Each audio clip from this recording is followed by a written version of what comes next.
무릇 지킬 만한 것 중에 더욱 내 마음을 지키라. 생명의 근원이 이에서 남이라.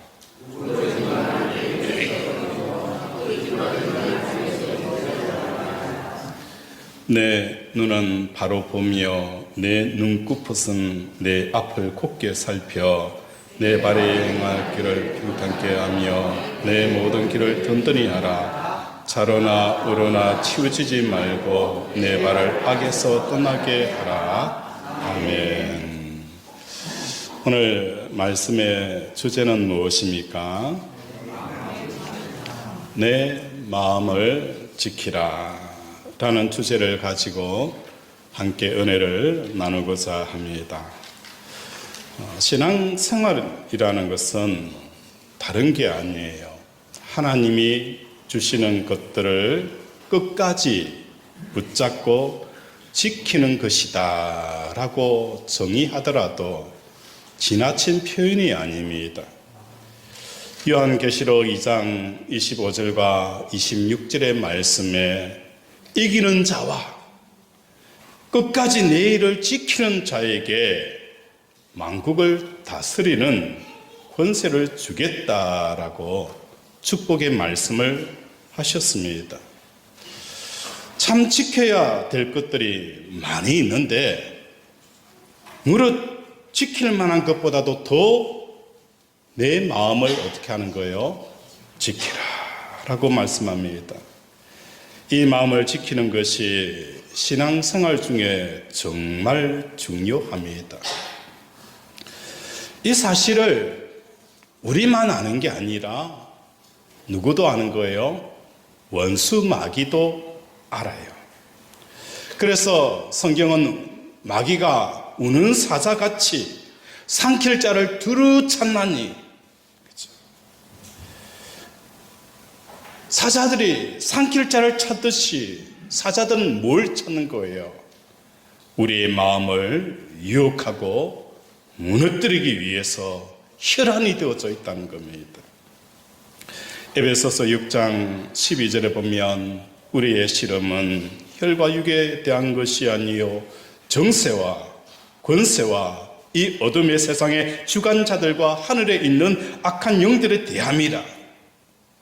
결국은 우리의 씨름은 어떤 씨름입니까? 혈과 육의 싸움이 아니라는 거예요. 마음 뺏기 전쟁이 이루어진 거예요. 마음 뺏기 전쟁이 오늘도 치열하게 일어나는 거예요. 공중의 권세 잡은 자들도 우리의 마음을 뺏으려고 하는 거예요. 무엇으로부터? 하나님으로부터, 말씀으로부터 우리의 마음을 뺏으려고 하는 거예요. 세상의 주관자들도 마찬가지입니다. 우리의 마음을 뺏어서 두려워하고 근심하고 염려하고 절망해하고 깊은 동굴 속에 숨기를 원하는 이 전략을 펴고 있다는 것입니다. 생각해 보면 마음에 정말로 많은 생각들이 담기는 그릇이라고 볼 수 있습니다. 어떤 생각이 마음에 담겨 있느냐에 따라서 내 생활이 완전히 달라진다는 것을 알게 되었습니다. 그래서 잠언서 23장 7절에 보면 그 마음의 생각이 어떠하면 그 위인도 그러하리라. 그 사람이 어떤 사람인가, 그 사람의 인격됨과 존재는 그 사람 속에 담겨서 마음 속에 담겨져 있는 생각을 보면 어떤 사람인지 알 수 있다는 거예요. 다시 말해서 우리의 우리됨은 이 사람이 어떤 생각을 갖고 있느냐에 따라서 그 사람의 가치가 달라진다는 겁니다. 여러분들은 신앙생활 가운데 마음에 굉장히 많은 생각들이 담기고 있을 텐데 어떤 생각들이 마음에 담겨져 있고 어떤 생각을 붙잡고 있고 어떤 생각을 품고 있는지 그게 정말 중요합니다. 우리가 신앙생활을 하다 보면은 하나님에 대해서 마음이 소홀해질 때가 있어요. 하나님과 멀어질 때가 있어요. 하나님과 멀어지는 것은 현실이 어려워서가 아닙니다. 살기가 척박해서가 아닙니다. 마음에 뭐가 생긴 거예요? 마음에 문제가 생겨서 하나님에 대해서 소홀해지고 하나님과 멀어지게 되어진다는 겁니다. 에덴 동산 가운데 있는 하와에게 사단 마귀가 유혹을 합니다. 그 마음에 부정적인 잘못된 생각을 집어넣어서 무너뜨리려고 합니다. 창세기 3장 1절과 3절에 보면 마귀는 하와에게 이렇게 이야기합니다. 하나님이 참으로 너에게 이 모든 실과를 먹지 말라 하더냐? 먹지 말라고 하더냐? 하와에게 재촉을 하는 거예요. 하나님이 참으로 너에게 이 모든 실과를 먹지 말라고 하더냐? 그래요. 참이냐? 그렇다니까요. 정말이냐? 그런 것 같기도 한데요. 진짜냐? 긴가민가 하는데요. 사단은 하와에게 다른 마음을 심어줘서 마음의 의심을 하게 한다는 겁니다. 오늘도 우리는 이 땅을 살아가면서 하나님이 나를 사랑하십니다. 진짜냐? 참이냐? 이 질문 앞에 우리의 답변은 그 끝이 흐려져 가는 거예요. 그래, 하나님이 정말로 나를 사랑한다면 내 사업은 왜 이렇게 힘들까? 하나님이 진짜로 나를 사랑한다면 내 형편은 옛날이나 지금이나 조금도 나아지지 않고 더 어려워져. 하나님이 너를 진짜 사랑하더냐? 하나님이 나를 사랑하지 않는 것 같아. 이렇게 우리의 답변이 변하게 되어진다는 것입니다. 마귀는 물리적으로 사람을 유혹하지 않습니다. 마귀는 우리의 마음속에 부정적이고 잘못된 생각을 탁 집어넣게 합니다. 아담과 하와는 그 부정적인 잘못된 생각을 붙잡고 마음으로 품어버리는 거예요. 그래, 맞아. 그게 문제라는 거예요. 그래서 우리는 우리의 마음을 지키지 못하고 마음이 무너져 내린다는 것입니다. 갈라디아서 6장 7절에 보면 사람이 무엇을 심든지 심는 대로 거두게 될 것이다. 육체로부터 썩어질 것을 심으면 썩어질 것을 거두고 성령으로 심으면 영생을 거두리라. 오늘 마귀의 생각을 우리 속에 품게 되어지면 썩어지고 멸망당하고 심판당하는 결과가 가져온다는 겁니다. 마음에 심은 대로 품은 대로 결과가 나오게 되어지는 것입니다. 우리 살아가는 권속들의 심령 속에 마귀가 속이는 잘못된 부정적인 생각들을 붙들고 있지는 않습니까? 아니면 하나님이 주시는 말씀을 붙잡고 살아가고 있습니까? 그 결과는 완전히 다른 삶으로 나타나게 되어진다는 거예요. 그래서 오늘 우리 지킬 만한 것보다도 더욱 마음을 지키라. 이 마음을 어떻게 잘 지키고 마음을 잘 단속할 수 있는지 세 가지 방법을 살펴보고자 합니다. 첫 번째로는 마음을 잘 지킬 수 있는 비결은 항상 하나님을 내 앞에 모시고 사는 이 신전의식, 다시 말해서 하나님 앞에서 호람대오의 삶을 살아가는 것입니다. 하나님이 항상 나를 보고 계시고 내 형편을 아시고 하나님은 살아계시다라는 이 의식을 마음속에 가질 때에 우리는 뭐 하는 거예요? 내 마음을 지키게 되어진다는 거예요. 신전의식이 사라지게 되어지면 내 마음을 지킬 수가 없는 것입니다. 시편 16편 8절에 보면 내가 항상 하나님을 내 앞에 모심이여 그가 내 오른편에 계심으로 내가 뭐 하는 거예요? 흔들리지 아니하리라. 내가 항상 하나님을 내 앞에 모심이요. 이 신전의식이 바람이 불어도 흔들리지 않는 거예요. 이 나라 저 나라 전쟁이 일어나도 나는 내 심령이 흔들리지 않는 거예요. 사업이 흔들리고 자녀가 문제가 생겨도 내 심령이 흔들리지가 않는 거예요. 흔들리는 이유는 다른 게 아니에요. 하나님 앞에서 하나님의 신전의식, 늘 하나님 앞에서 자기 자신을 볼 수 있는 이 신전의식이 사라질 때에 우리는 마음을 어떻게 해요? 지키지 못하는 것입니다. 사람들이 죄를 지을 때 왜 담대합니까? 사람들이 죄를 지을 때 왜 담대하는 이유는 다른 게 아니에요. 하나님을 의식하지 않기 때문입니다. 하나님을 조금도 두려워하지 않기 때문입니다. 모든 죄가 하나님을 마음에 두기 싫어하고 의식하지 않고 하나님을 두려워하지 않는 그것에서부터 죄가 출발하게 되어진다는 것입니다.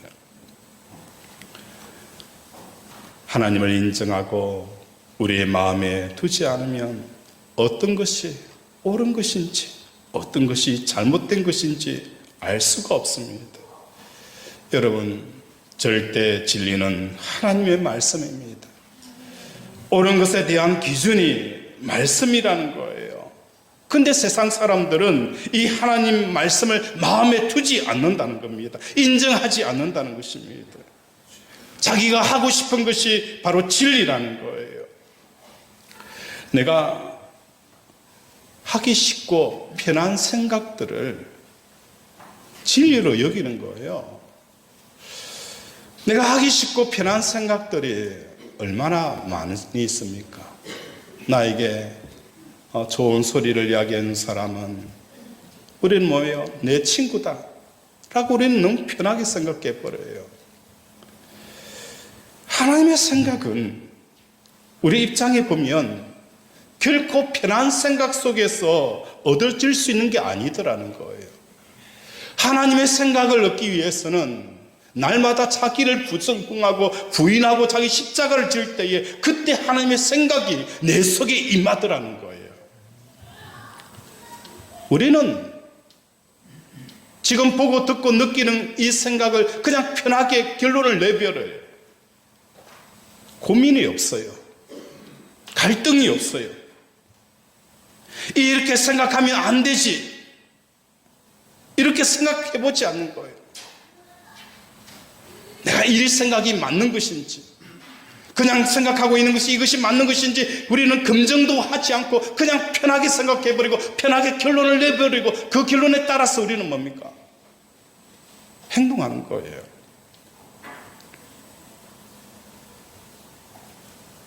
이유가 무엇입니까? 하나님을 마음에 두기 싫어하기 때문입니다.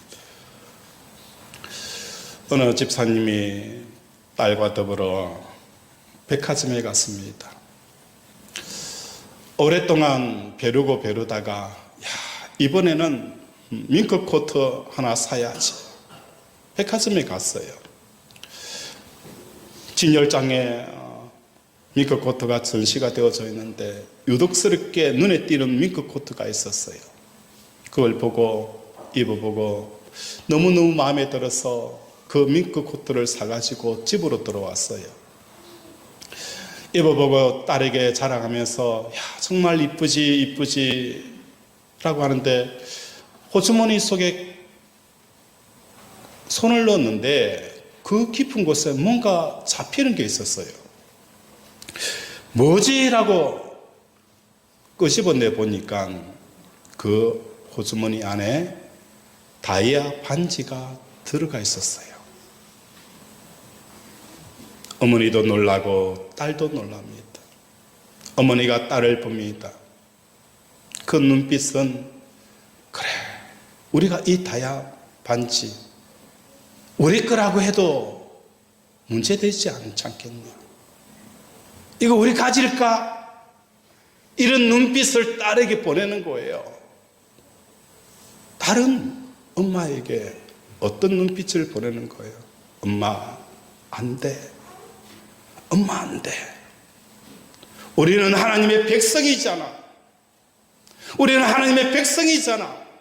하나님의 백성이면 하나님 백성답게 살아야 되는 것 아니에요? 그 눈빛을 읽고 엄마는 전화를 걸어서 이 다야 반지가 나왔습니다 라고 그 반지를 돌려 주었다는 것입니다. 오늘 이 다이아 반지를 갖고 싶은 이 마음, 그 마음에서 지킬 수 있는 것은 하나님의 신전도식 앞에 살아갈 때에 우리는 우리의 마음을 지키게 되어진다는 거예요.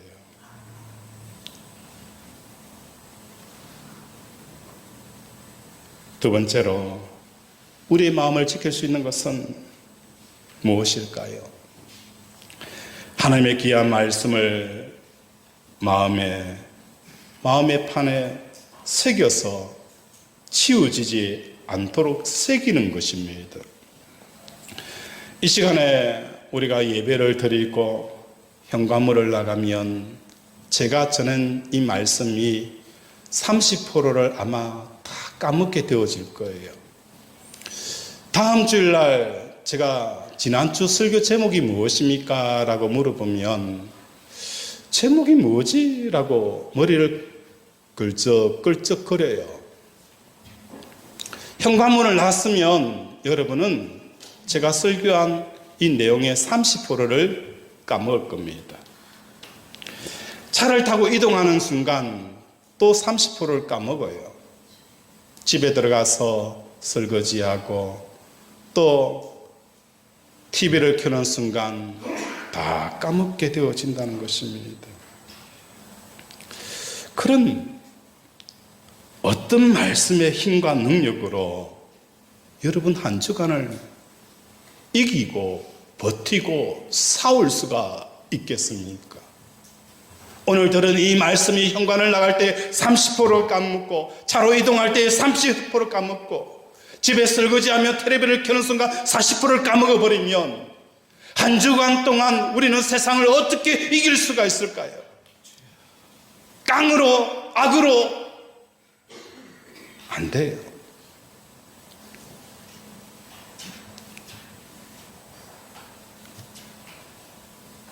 하나님의 말씀은 의도적으로 마음판에 새겨야 합니다.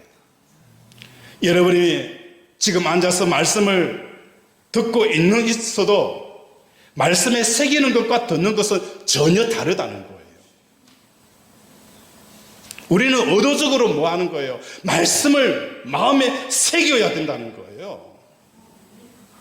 의도적으로 생각하지 않으면 안 되는 거예요. 왜 우리 교회에서 오전에 드린 말씀을 가지고 오후에 다시 묵상하게 되어지는 이유가 무엇 때문인 거예요? 의도적으로 여러분의 신비의 말씀을 새기는 거예요. 이 말씀을 삶의 현장에 들어가서 살아보는 거예요. 그것이 내 말씀이 되어지고 내 살이 되어지고 내 피가 되어지는 거예요. 피가 되어지고 살이 되어지는 이 말씀은 여러분이 어떤 환경에 가고 어떤 처지에 처해 있고 어떤 상황 가운데서도 이 말씀으로 살아내는 능력이 여러분 속에 근력이 길러지는 겁니다.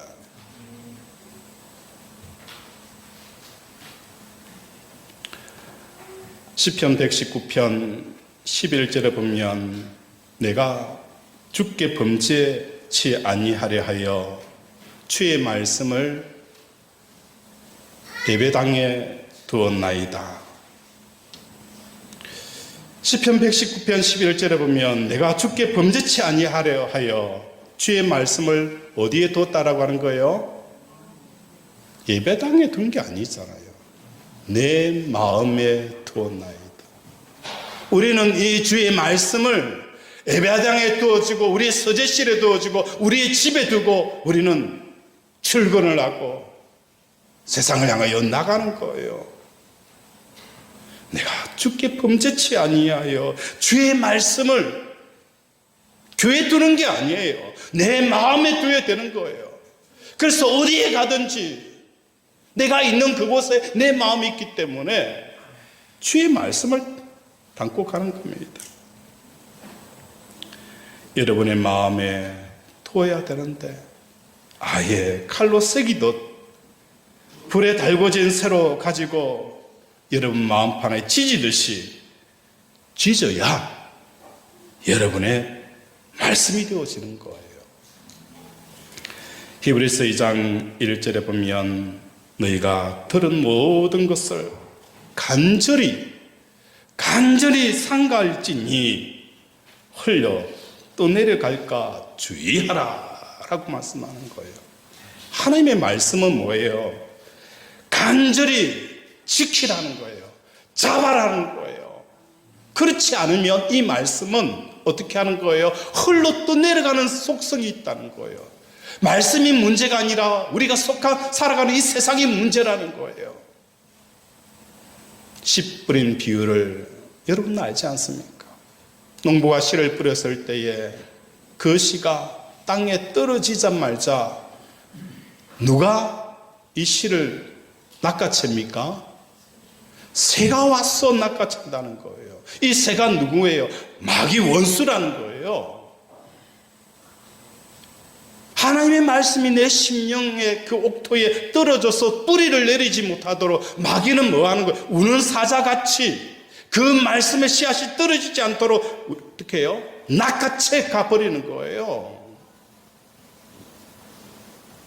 그래서 말씀은 그냥 내 속에 들어오겠지. 그냥 귀에 들어오겠지. 아니에요. 이 말씀은 상가. 우리가 붙잡지 아니하면, 간절히 붙잡지 아니하면 흘러가는 속성이 있어요. 마귀가 그만큼 말씀이 우리의 심령에 당기기를 원치 않는다는 것입니다. 가랑비 옷 젖으니까 언젠가는 남아있겠지. 설교를 듣고 예배를 드리다 보면 어느 순간 내 마음속에 말씀이 남아있겠지. 천만의 말씀이에요. 말씀은 남는 게 아니라 뺏기는 겁니다. 마귀가 빼앗아 간다는 거예요. 그래서 우리는 그 말씀을 어떻게 해요? 우리의 마음판에 새기기 위해서 매일 말씀을 묵상하고 읽고 암송하는 삶들을 살아가야 하는 것입니다. 확실한 것은 여러분이 하나님의 말씀을 그냥 흰 종이에 기록되어 있는 글씨가 아닙니다. 하나님의 말씀은 요한복음 1장 1절에 보면 태초에 말씀이 계시니라. 이 말씀이 하나님과 함께 계셨으니 이 말씀은 곧 뭐라는 거예요? 하나님이시니라. 말씀이 뭐라는 거예요? 하나님이에요. 하나님을 좀 보여달라고, 하나님을 좀 보여달라고 우리는 외치지만 하나님은 뭐예요? 말씀이에요. 내 속에 말씀을 받아들이는 거예요. 그럴 때 하나님의 그 인격체가 내 속에 들어오는 거예요. 사무엘상 2장 30절에 보면 나를 존중히 여기는 자를 내가 존중히 여기고 나를 무시하는 자는 내가 경멸하리라. 오늘도 하나님의 말씀을 존중히 여기는 저와 여러분이 되었어야 되는 거예요. 공중에 나는 새를 보라. 들에 핀 백합화를 보라. 하나님께서 먹이시고 입히시나니 하물며 너희의 자녀일까 보냐. 이 말씀을 중히 여겨야 되는 거예요. 중히 여길 때에 하나님께서 그들에게 무엇을 주는 거예요? 만나와 메추라기를 주신다는 겁니다.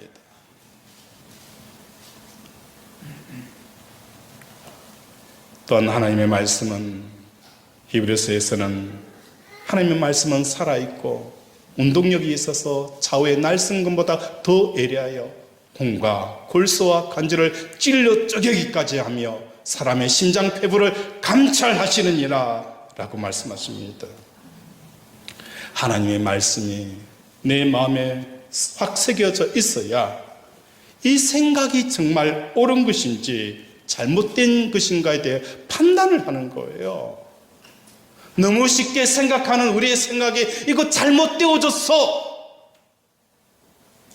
불평하고 원망하고 있는 나 자신을 보면서 이건 아니지 않아, 이렇게 이야기할 수 있는 소리를 들을 수 있는 이유는 말씀이 새겨져야 이건 잘못된 거야 이야기해 줄 수 있는 심령의 소리가 없다는 거예요. 그러니까 브레이크 없는 기차처럼 질주하는 거예요. 질주하면서 브레이크가 파열되어져서 횡단보도를 지나가는 사람을 치기도 하고 그물을 파괴하기도 한다는 거예요. 하나님의 말씀은 우리에게 뭐가 되어지는 거예요? 브레이크 역할을 한다는 거예요. 이게 잘못된 생각인지 좋은 생각인지 판별을 해준다는 거예요. 하나님의 말씀이 없으면 편한 생각 가지고 살아가다가 브레이크 없는 파열처럼 들이받는다는 겁니다. 하나님의 말씀으로, 말씀 때문에 우리는 어떻게 해야 되는 거예요? 하기 싫지만 하게 되는 경우가 있어야 되는 거예요. 이게 뭡니까? 하나님의 말씀을 존중히 여기는 거예요. 정말 하기 싫지만, 저 사람에게 사랑하고 하기 싫고 그 사람에게 임사 하나 건네기 싫지만 많은 거예요. 하나님의 말씀이 내 속에 들어와서 징교야, 그러면 안 되지 않느냐. 저 사람이 나를 미워하고 나에게 욕하고 나에게 자존심 상하게 하더라도 너는 그렇게 하면 안 돼라는 이 마음이 없기 때문에 우리는 뭐예요? 그대로 대갚아 주는 거예요. 오른뺨을 때리면 왼뺨을 때리고요.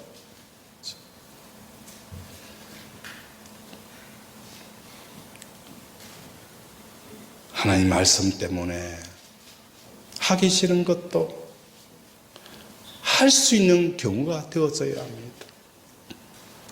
말씀 때문에 정말 하고 싶지만 포기하고 절제할 때도 있어야 합니다.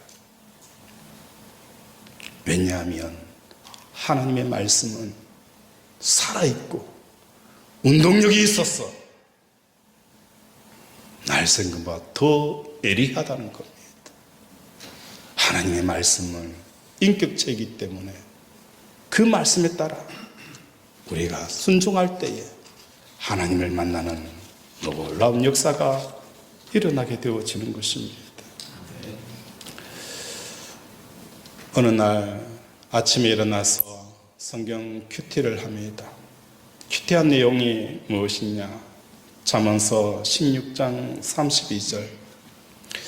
노하기를 더디하는 자는 용사보다 낫고 자기의 마음을 다스린 자는 성을 빼앗는 자보다 낫는지라 라는 말씀을 묵상하게 되어집니다.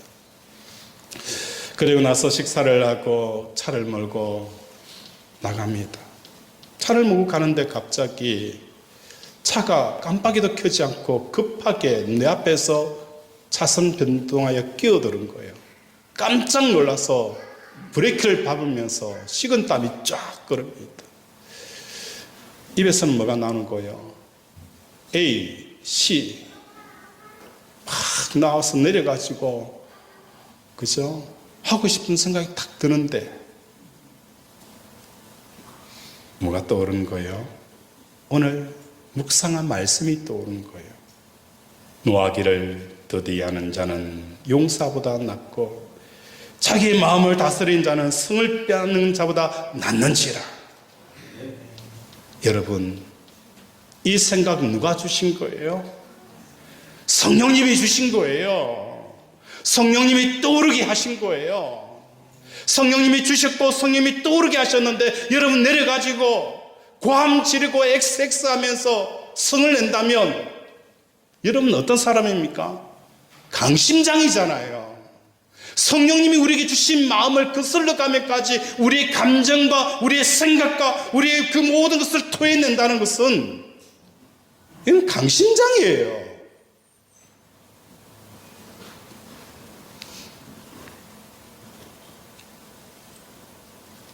무엇이 우리의 마음을 지켜주는 것입니까?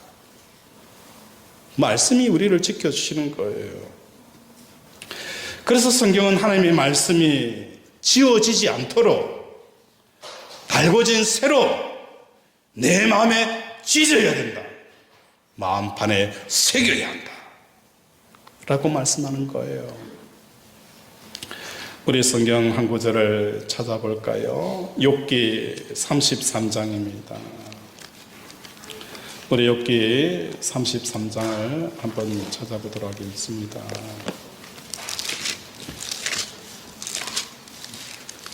욥기 33장 14절, 페이지 수로는 구약 794페이지입니다.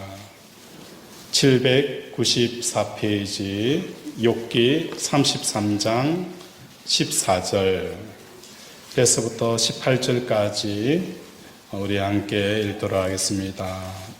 794페이지 욥기 33장 14절 시작.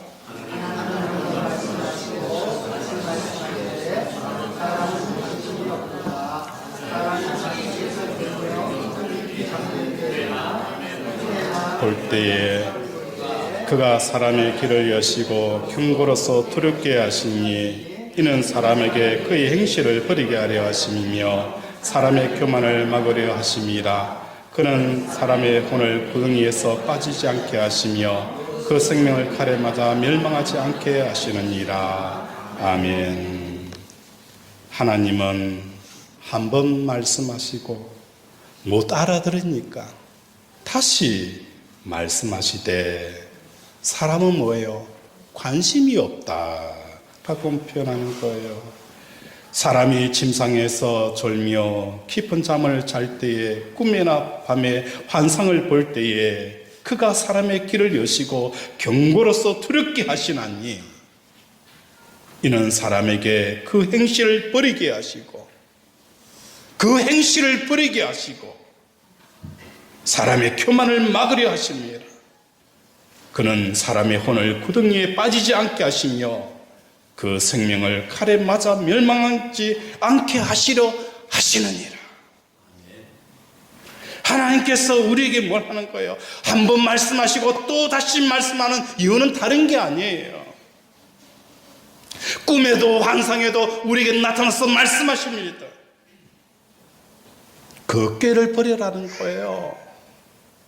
지금 쓰는 이 꾀와 수는 여러분의 호재일 수 있을는지 모르겠지만 이건 반드시 너에게 뭐예요?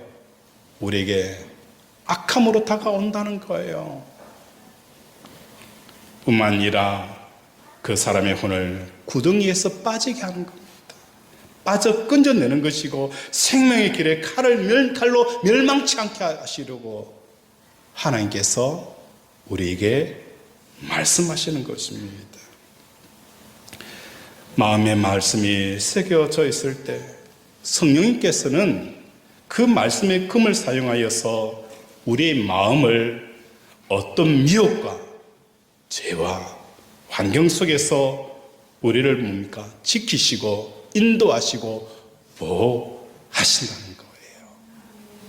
우리 속에 새겨져 있는 그 말씀을 가지고 우리를 지키는 거예요. 우리를 인도하시는 거예요. 우리를 위로하시는 거예요.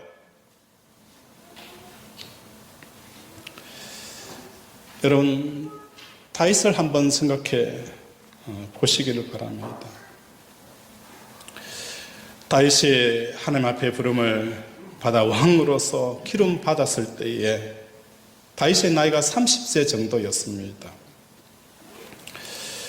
20년 정도 지날 동안 다윗은 시편 119편 97절에 보면 총일토록 여호와의 말씀을 묵상하였던 다윗. 시편 147편에 보면은 새벽에도 일어나서 하나님의 말씀을 묵상하였던 다윗. 저녁에도 잠자리에 자면서도 하나님의 말씀을 묵상하면서 침상을 적셨던 그 다윗. 그런데 다윗이 50세가 되어지면서 하나님의 말씀을 묵상하지가 않아요. 사무엘하 11장 2절 한번 찾아볼까요? 우리 사무엘하 2장 우리 한번 찾아보겠습니다. 사무엘하 2장 11절.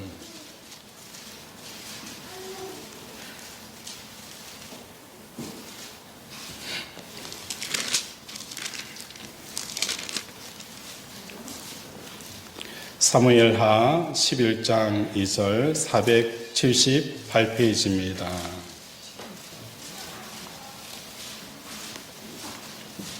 사무엘하 11장 2절입니다.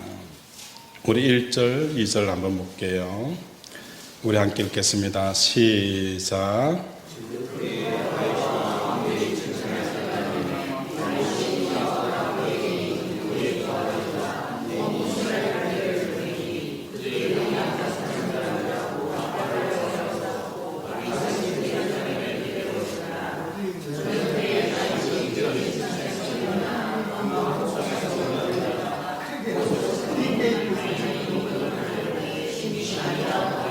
네, 같이 묵겠습니다. 11장 1절에 보면 그 해가 돌아와 라고 표현이 되어져 있어요. 그리고 2절에는 저녁 때에 다윗이 그의 침상에서 뭐 하는 거예요? 일어나. 낮과 밤이 바뀌어 버렸어요. 다윗은 젊었을 때 그는 아침 저녁으로 하나님의 말씀을 묵상하고 하나님의 말씀을 사모하며 심령 속에 담았어요. 이제 50세가 되어지고 나라가 안정적이 되어지니까 이제는 낮과 밤이 바뀌었다는 거예요. 늦게 일어나서 다윗이 뭐 하는 거예요? 침상에 일어나 왕궁 옥상에 거닐다가 한 여인을 보고 뭐 하는 겁니까? 그 여인을 취하게 되어지는 거예요. 신하 보고 저 여인을 데려오라. 저 여인을 데려오라. 라고 하였을 때에 3절에 보면 다윗이 사람을 보내어 그 여인을 알아보게 하였더니 그가 아르되 그가 누굽니까? 신하예요. 그 신하가 그런 엘리암의 딸이요 햇사람의 우리아의 아내 바세바가 아니니까. 이 사람이 누굽니까? 당신의 충신인 그의 아내입니다. 당신이 데려오고 살펴보라는 이 여인은 다른 사람도 아니고 당신을 위해서 목숨을 내어놓는 충신의 아내입니다. 신하는 그냥 데려오면 되지. 왜 임금이 거슬리는 이야기를 합니까? 그렇게 하시면 안 돼요, 임금님. 이 사람은 당신이 충신의 아내입니다. 이 사람은 손을 대어서는 안 됩니다. 라고 조언을 하는 거예요. 그때 다윗이 멈춰야 됨에도 불구하고 뭐 하는 겁니까? 데려와라.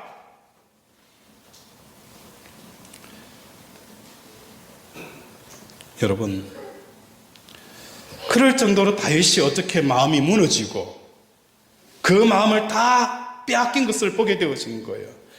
마음이 빼앗기는 것은 말씀이 빼앗기기 때문입니다. 말씀을 빼앗기면 100% 마음도 뺏기게 되어지는 거예요. 전에 같았더라면, 말씀으로 무장되어져 있던 다윗이었더라면 단칼에 그 생각을 잘라버렸을 거예요. 그런데 말씀을 빼앗겨버린 거예요. 침상에서 말씀을 붙들고 아침 저녁에 일어나서 말씀을 묵상하고 왕의 자리로, 전쟁의 자리로 나갔던 그 다윗이 이제는 낮과 밤이 바뀌어져 버린 거예요. 말씀을 묵상하지 않는 거예요. 말씀의 가슴에 새기지 않는 거예요. 말씀을 빼앗기니까 충신의 아내를 빼앗는, 마음을 빼앗겨버리는 결과를 가져온 것입니다.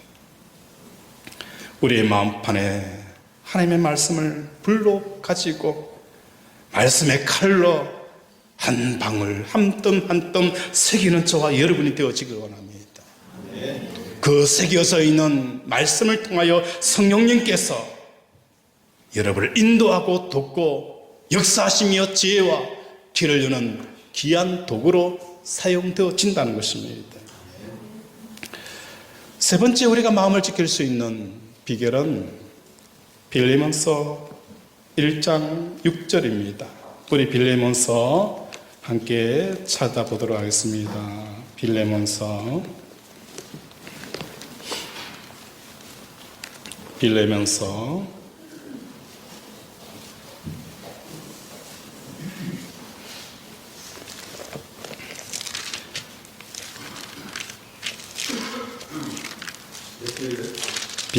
빌레몬서 1장 6절입니다. 신약 몇 페이지죠? 351페이지입니다. 빌레몬서 1장 6절 7절 한번 읽겠습니다. 시작.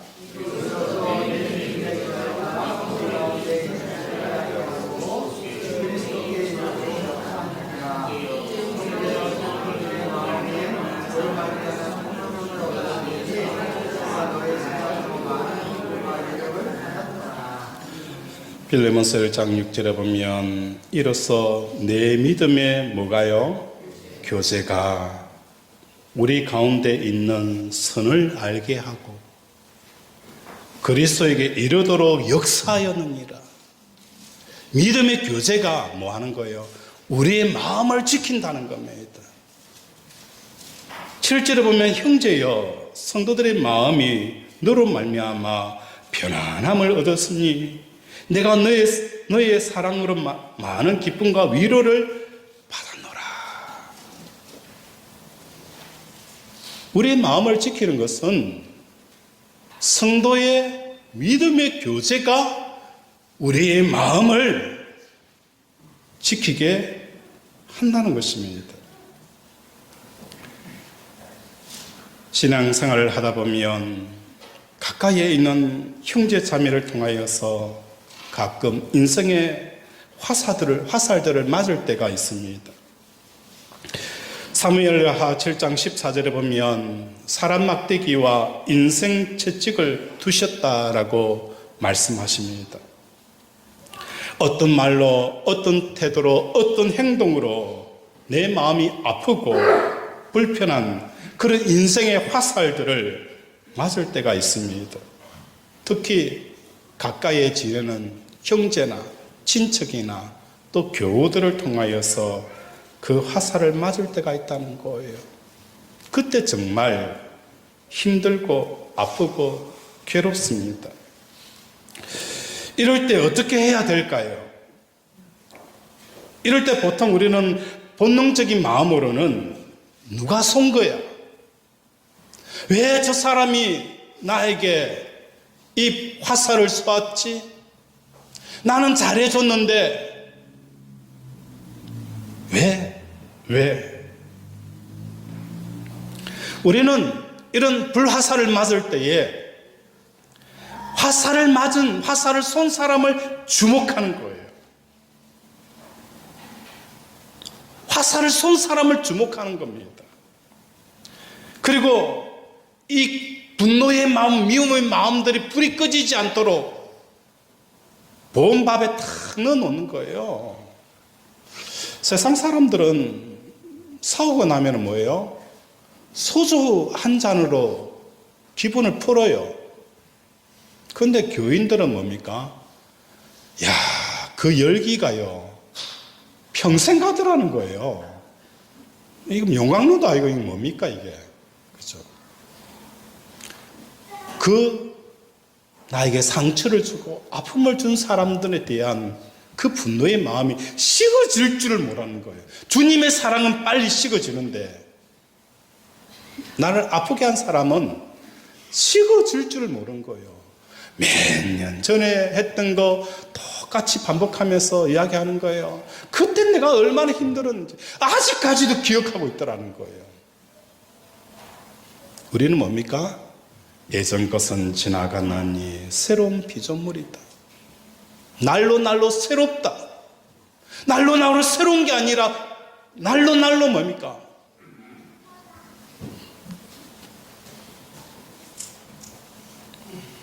우리의 감정을 지속하게 하는 거예요. 분노의 마음, 미움의 마음. 어떻게 나에게 이런 이야기를 할 수 있지? 그런 행동을 할 수 있지? 계속 묵상합니다. 교회라는 것은 복음과 말씀을 통하여서 새로운 생명이 탄생하는 곳이 교회이기도 합니다. 하지만 교회는 구원받은 성도들이 하나님에게 영광받기에 합당한 자로 성장시키는 곳이 교회이기도 하다는 거예요. 교회는요, 거듭나고 새로운 생명이 시작되어지는 생명의 탄생이 있는 곳이기도 하지만 어떤 곳이 되어져야 되는 거예요? 태어난 아기가 베이비로 사는 게 아니라 자라는 겁니다. 영적인 자람이 있어야 되는 거예요. 어린아이의 심령이 청년의 심령이 되어지고, 청년의 심령이 아비의 심령이 되어지고, 어미의 심령이 되어져야 되는 거예요. 교회 안에 다 뭐가 되어지는 거예요? 어린아이밖에 없어요. 아비의 심령이 되어지고 어미의 심령이 되어져야 되는데 아버지가 되어진다는 게 쉬운 게 아니잖아요. 자식들이 아버지에게 뭐 하는 거예요? 아버지, 내게 해준 게 뭐가 있냐라고 가슴에 몫을 박을 때에도 아비는 그 말을 마음에 담지 않아요. 서러내려야 되는 거예요. 이게 아비된 자의 모습이에요. 그런데 있잖아요, 이 아비된 자들이 교회에 많아야 되는 거예요. 한마디 하면 톡 쏘고 삐지고 시험 들고 언제까지 어린아이로 살아가야 됩니까? 나이는 30, 40, 50, 60이 되어더라도 여전히 영적으로는 베이비가 되어져 있는 거예요.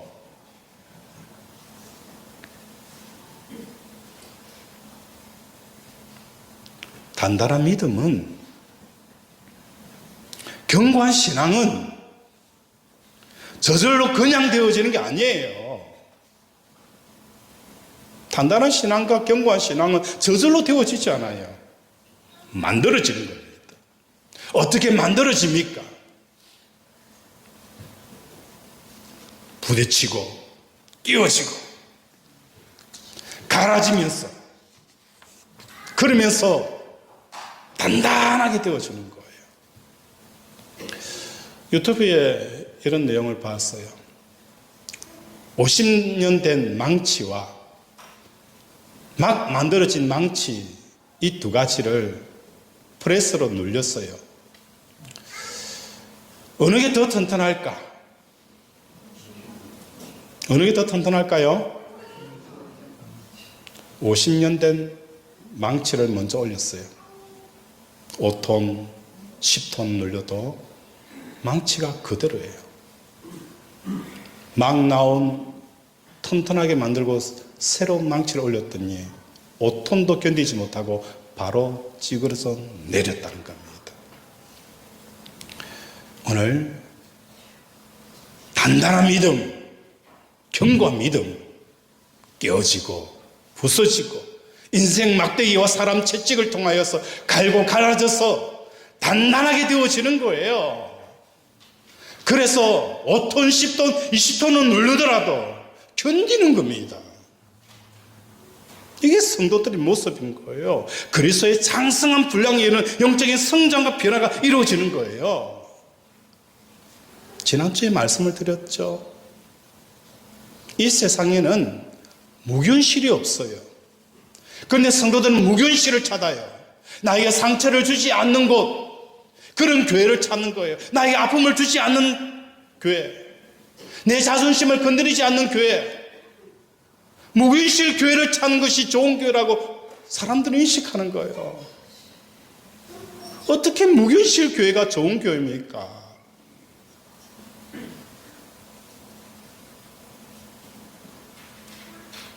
단단해져야 됩니다. 그냥 단단해지는 게 아니에요. 두드리고 두드리고 맞고 두드리고 맞고 두드리고 맞고 두드리고 하면서 단단해지는 겁니다. 갈라디아서 4장 19절에 보면 사도 바울은 복음을 전하는 게 아니고 복음 전에 구원을 받았으면 그 속에 구원받은 자녀에게 예수 그리스도의 형상에 이르기까지 내가 해산의 수고를 한다라고 말씀합니다. 사도 바울은 복음만 전한 게 아니었어요. 복음도 전하고 복음 전한 이후에 그 사람을 위해서 뭘 하였다라는 거예요? 예수 그리스도의 형상에 이르기까지 내가 또 해산의 수고를 한다는 겁니다. 태어난 게 아니라 그리스도의 장성한 분량에 이르도록 복음을 전하는 그 열정 그 이상으로 해산의 수고를 하는 사도 바울이라는 거예요. 왜 그런 노력을 하였습니까? 천국에 가는 것만 그만의 목적이 아니기 때문이라는 거예요. 여러분을 천국을 보내는 그곳이 입시 양성소가 우리 교회가 아니에요. 구원받은 자들을 어떻게 하는 거예요? 하나님의 영광을 누릴 수 있는 자로 만들어내는 곳이 교회라는 것입니다. 우리가 천국 가는 것이 목적이라면 왜 이 세상이 여전히 악한 자들이 판을 치고 마귀가 설치고 또 우리의 죄의 기절이 여전히 두신 이유가 무엇 때문인가요? 그냥 바로 천국에 들어가면 되지. 왜 이 땅에 악한 자들과 악한 역사들과 이런저런 일들이 왜 존재합니까? 우리가 다듬어져서 예수 그리스도의 장성한 분량에 이르게 한다는 것입니다. 양파가 껍질을 벗는 것처럼 내 자신이 벗겨져야 합니다. 그냥 안 돼요. 부딪히고 끼워지고 상처를 입고 그러면서 내 양파 껍질이 하나씩 하나씩 벗겨져 가는 것입니다. 이럴 때 가장 중요한 것이 뭡니까? 믿음의 동력자고 믿음의 교세입니다. 정말 어떤 때는 우리를 위로해 주는 척하고 찾아옵니다. 이런 믿음의 교제라는 게 뭔가? 우리가 상처를 입고 우리가 아파할 때에 우리를 위로해 주기 위해서 찾아옵니다. 찾아오는데 여기서 주의할 것은 우리를 위로해 준다라고 하면서 형제 자매를 판단하게 하는 내용과 사람을 주목하게 하고 지금 있는 이 감정을 지속하게 만드는 교제는 믿음의 교제가 아닙니다. 분명히 아셔야 됩니다. 사람을 주목하게 하는 거예요. 내가 사람 때문에 상처받았는데 그 사람을 계속 사람을 주목하게 하고 내 감정을 바라보게 하고 이러한 것은 믿음의 교제가 아니라는 거예요. 성경은 애매하게 고난을 받아도 하나님을 생각함으로 슬픔을 참으면 그게 아름다운 신앙이라고 표현합니다. 문제는 인생의 화살을 맞은 내가 하나님을 주목하고 하나님을 바라보지 않는다는 것이 내 문제라는 거예요. 사람에게 화살을 맞았으면 그 사람을 주목하는 거예요. 어떤 환경을 통해서 내가 불화살을 맞으면 그 환경을 묵상하는 거예요. 이게 내 문제라는 거예요. 사무엘상 18장에 보면 다윗은 인생의 불화살을 누구보다도 많이 맞은 사람이 다윗이었어요. 자기가 섬겼던 그 사울, 장인 어른이면서 왕이었던 그 사울에게 10년 동안 죽이겠다라고 달랐답니다. 자기 아들들이 자기를 배반하고 왕권을 빼앗고 자기를 죽이려고 합니다. 자기의 친구인 책사 아히도벨도 자기를 죽이려고 모함합니다. 자기를 도와주었던 그 사람들은 사울에게 고자질하여 배반당합니다. 그때 다윗은 사람을 주목하지 않았어요. 사울을 주목하지도 않았고, 자기의 친구를 주목하지도 않았고, 자기 아들을 주목하지도 않았고, 그때마다 무엇을 한 거예요? 하나님을 주목한 거예요. 주께 피하나이다, 주께 피하나이다. 하나님을 주목한 거예요. 가장 많이 사람 막대기에 맞았던 그 다윗은 사람을 주목하지 않았습니다. 그 상황을 허락하신 하나님을 바라본 거예요. 사람 막대기와 인생 채찍을 붙잡고 계시는 하나님을 주목한 겁니다. 오늘 우리 사랑하는 권속들의 삶 가운데 여러분의 인생의 불화살을 맞아 고통하고 신음하고 있지 않습니까? 하나님을 주목합니까? 안 그러면 사람을 주목합니까? 믿음의 교제는 무엇을 하게 하는 거예요? 사람을 주목하게 하는 것이 아니라 하나님을 주목하게 하는 겁니다. 사무엘상 23장 16절에 보면 요나단이 다윗을 찾아갑니다. 아버지가 다윗을 죽이려고 하는 것을 확인하고 나서 풀숲에 들어가서 다윗에게 이야기합니다. 다윗아, 다윗아, 하나님을 힘있게 의지하라. 다윗아, 다윗아, 하나님을 힘있게 의지하라. 자기를 죽이는 사울왕을 주목하지 말라는 거예요. 요나단은 다윗에게, 다윗아, 내가 왕의 아들이지 않느냐, 왕자지 않느냐, 나를 믿어라, 나에게 기대, 이렇게 이야기하지 않았어요. 사람을 주목하지 않게 하고 하나님을 주목하게 한 거예요. 다윗아, 다윗아, 하나님을 힘있게 의지하라.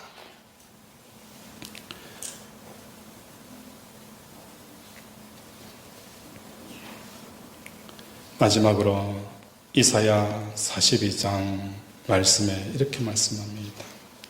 흑암을 만드신 분이 광명을 만드셨고 구분길을 만드신 분이 그 구분길을 곱게 펴셨다라고 말씀하였으니 네가 겪고 있는 이 삶, 오늘 우리가 겪고 있는 이 삶, 그 구분길은 굳게 하신 이는 하나님이시기에 펴신 이도 누굽니까?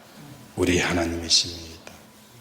굳게 하신, 우리의 인생의 길을 굳게 하신 분도 하나님이시기에 펴시는 이도 하나님이신 거예요.